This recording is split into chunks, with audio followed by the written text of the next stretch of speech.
So I'm standing in our fall garden. This is the end of summer, it's the 1st of September, and I thought that we should probably do an arrangement with the second blooms of the roses that are there right now before it comes to an end. And this is going to be a really loose arrangement with foliage, with some cosmos and roses. So the first things first, of course, I've prepared the water. This is going to be the container where the arrangement is going to go in, and I've put it's cold water with a bit of salt and a bit of sugar in it. So we start with the foliage, and for the foliage I have actually taken 3 different kinds. I just want to take that out of the bucket and show you.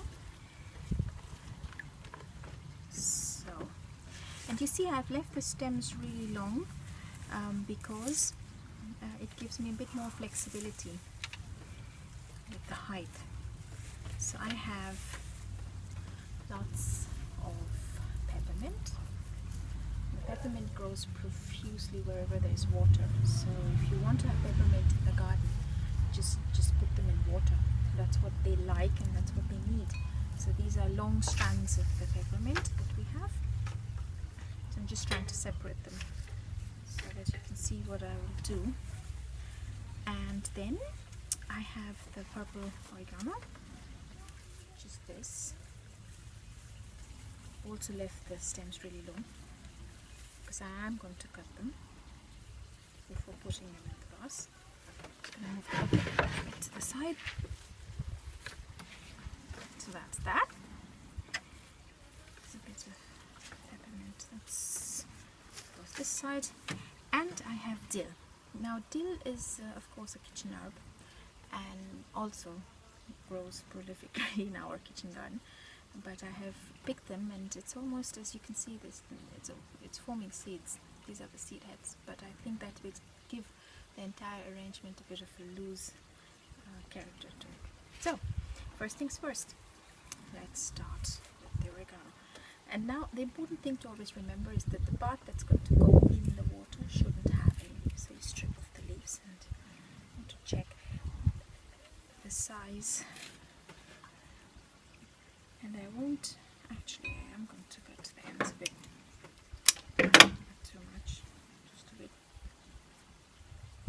It is the end of season, at least for our garden, so everything doesn't look as nice and perky as it did in May, which is when this garden actually looks the best, because most of the flowers that I have, the plants that I have, are May and June flowering ones.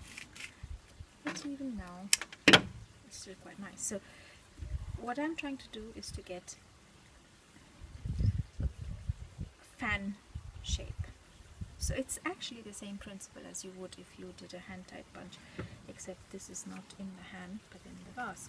Now a vase like that is enormously good because you have a smaller mouth and a wider bottom, and that really helps in constraining the shape that we want. Now I start with the peppermint. As you see, the peppermint is a bit bendy and it's really long, so I am going to actually take this off. Then again, strip off the leaves. Now, not quite there. It's very bendy, as you see, so I might need to take it off a bit more. I'm trying to straighten this. And this is a really, really nice long one. It smells gorgeous.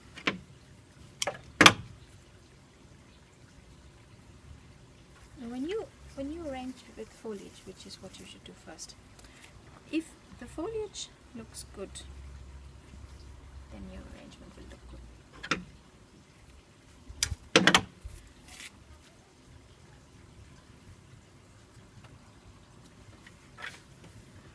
Right.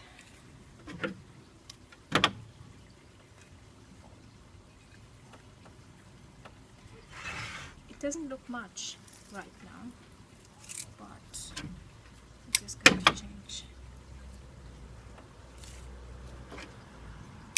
Now the reason why this peppermint is bent in the middle, or has a bent, is because it grows in the water where we have a little fountain, and it finds its way through all cracks and crevices, and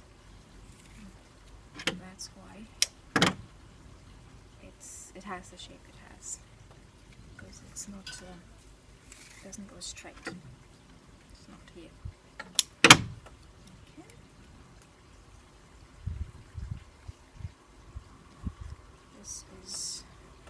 This is something we can't use because it's already broken on the top.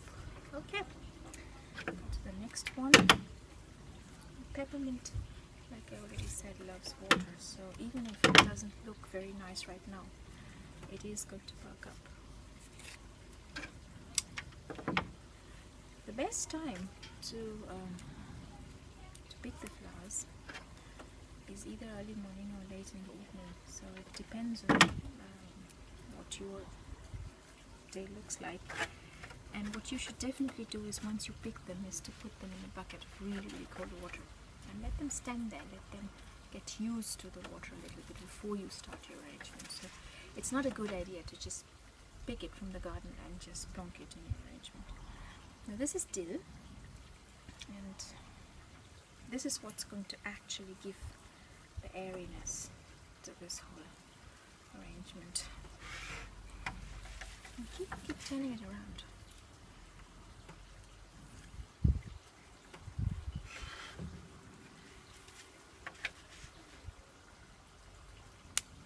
So the end bits, the little bits that don't go into the water, you can use that for dinner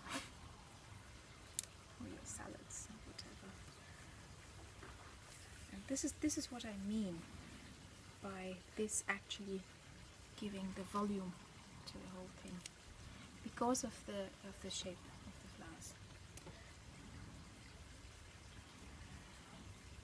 Alright, so now what you do, keep turning it around and seeing if you like it. Now, if, like I said before, if the foliage looks nice, then the arrangement will look nice. Now this is already quite nice to look at, I think. It's very relaxed.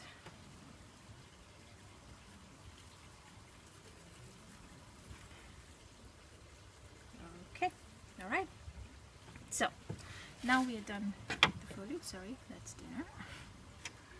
And now we start with the flowers. Now for the flowers, I've just put them in the water, in the watering can. Actually, I have some roses. That's what I'm going to start with, the roses here. And then I've picked some cosmos. I grow cosmos a lot in the garden, and they grow up to 2 meters, which is completely crazy, but I love it. And just for a splash of color, I've picked some dahlia. This is the Bishop of Auckland. Very small, chocolatey flowers, absolutely gorgeous. But we start with the bulk first, which is the rose. And now there is another thing that I'd like to show you, which actually I'm doing right now, is in case you get a shorter stem, which is what I got here. This is Jacques Cartier. It's a beautiful smelling rose. So what I just did was that I just added a stick to it to get the length and tied it up.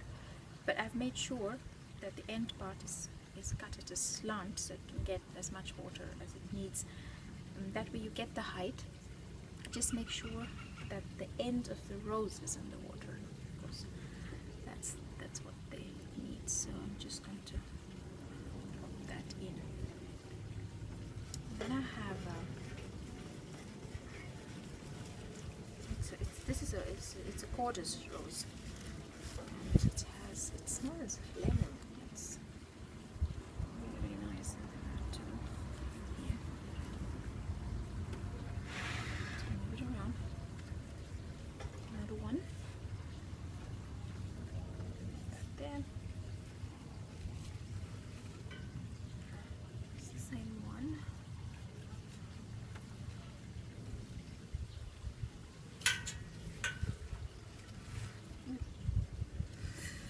Thorns.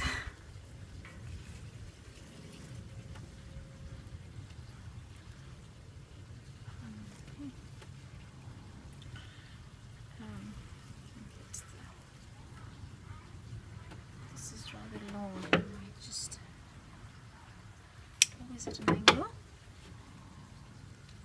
Just put it there.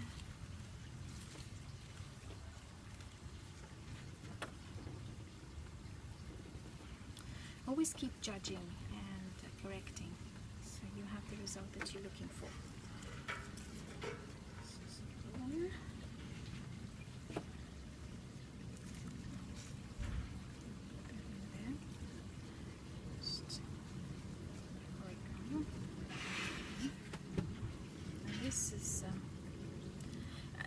Now this is something I just did. Normally the florist would never do that because they have florist wires, which I don't have. I just put a stick through the head because the head was poking, because I was pretty sure that you will not be able to see this once it's in. If you're not sure, then then you should get a florist wire.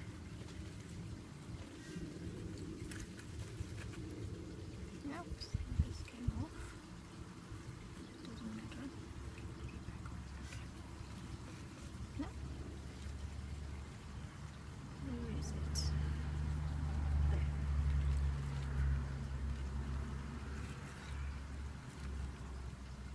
This is Abraham Darby. Abraham Darby has a habit of flipping. Okay, now we start with the cosmos. I just want to check the height and see if I want it that high. No, that is definitely too high. That off, leaves off. Cosmos in.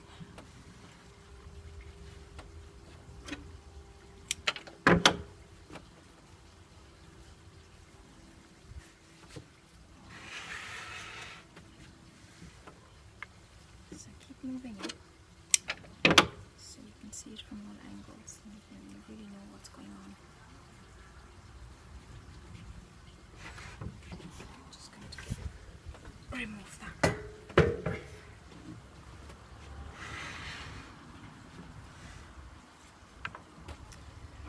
Okay.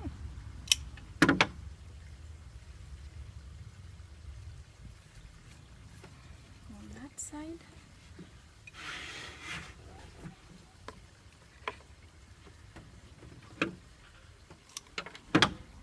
This is the most common color for Cosmos, the one that I also really like, but I didn't grow this year, is Cosmos Purity, which is a white one.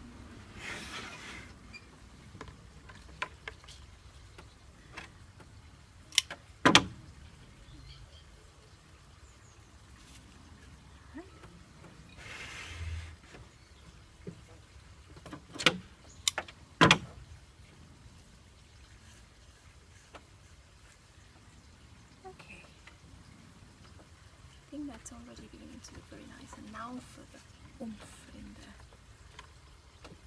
arrangement, and it's this dahlia. Now there is something very interesting that I wanted to actually show you. Actually, dahlia growers would know this. How do you recognize the bud that's over and the bud that's going to bloom? So the flowers that are over are the pointy ones. That's over. And the ones that are yet to bloom are the round ones. So what I would do, which I didn't do because I just wanted to show that to you, I'm going to chop these ones off. Not that it makes a difference right now. And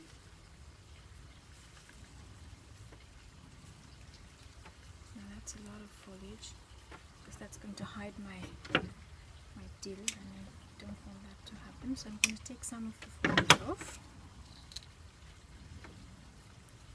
I really like these very dainty dahlias because they really look like daisies, and something that kids would probably draw in school if you ask them to draw a flower. Why not? Why not put it there? And that's again the Bishop of Auckland. And as you see, this one's up.